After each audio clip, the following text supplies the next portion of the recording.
खुलुमबाय गिबियावनो आंनि गोदान ब्लगाव फिन खनसे बरायनानै लाग्रोबाय लोगोफोर बिराद गोबाव जाबायमोन ना आं ब्लग लागिया लोगोफोर ओमफ्राय दिनैसो लाबोदों आरोना फिसा ब्लग आङो माने जोंनि न' खाथियावनो जोंहा हौवानिनो लोगो उन्दैनि बे माने हाबा आरोना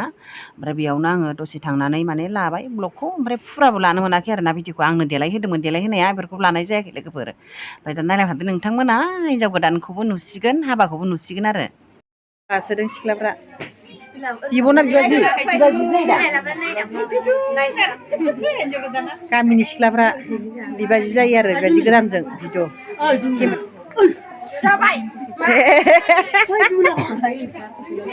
हिन्जाव गोदानखौ दिहुनबाय न'निफ्राय नायदो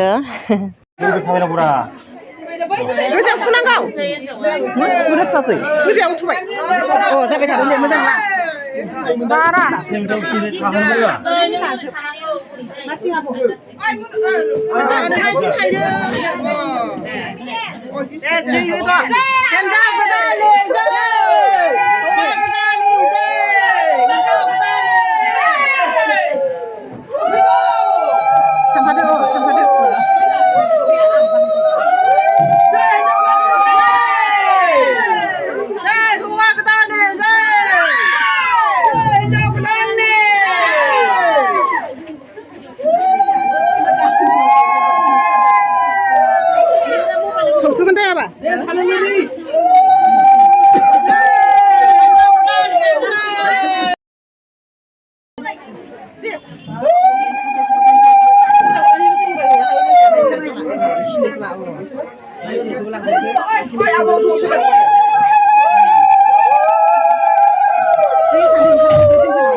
माने हाबा दानसिगोन आरोना जोंनाथ' ब्रह्मसो नालाय धोरोमा ओमफ्राय बेयाव जयग' होसिगोन आहुथि सावनानै हाबा दानसिगोन आरो नायदो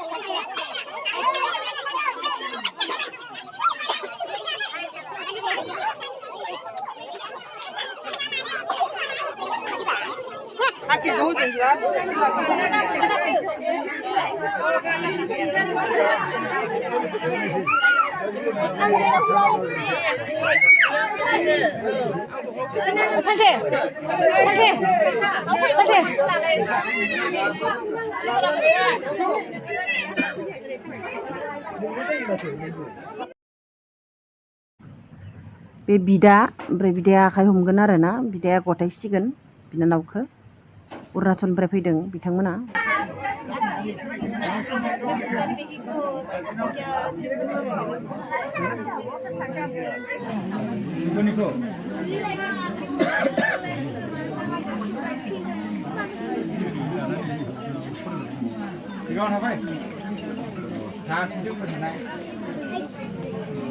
नरेश इस्लारि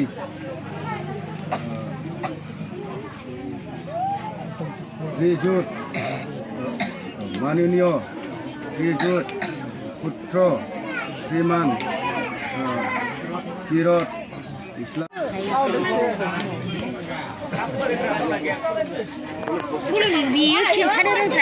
खुलुमदों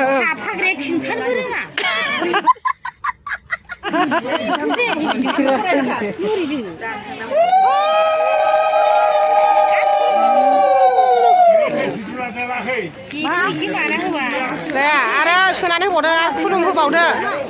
आरो खुलुम होबावदो दे खनसेबाव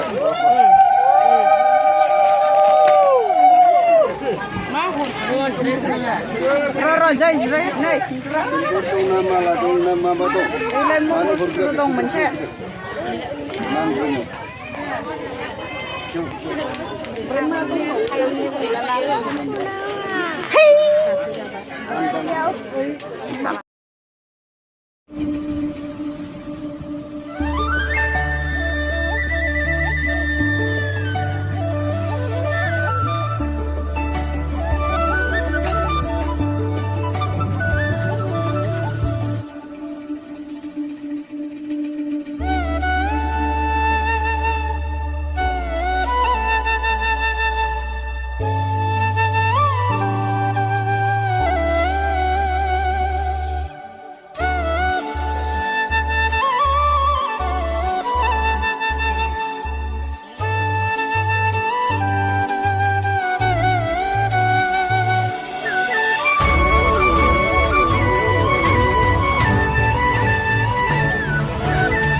सेन्देल दंमोनहाय बेयाव थाबाय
운동 đi.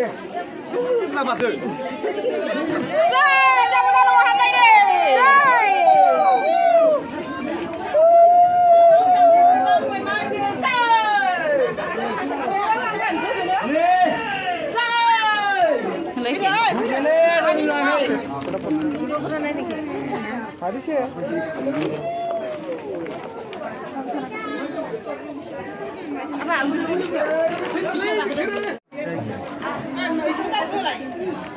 बे जोथोबनि फैसा उथिनाय आरो सोरबा बाफोरियाव सार्टिफिकेट बानायदों हाबानि जेबो जों बैराथि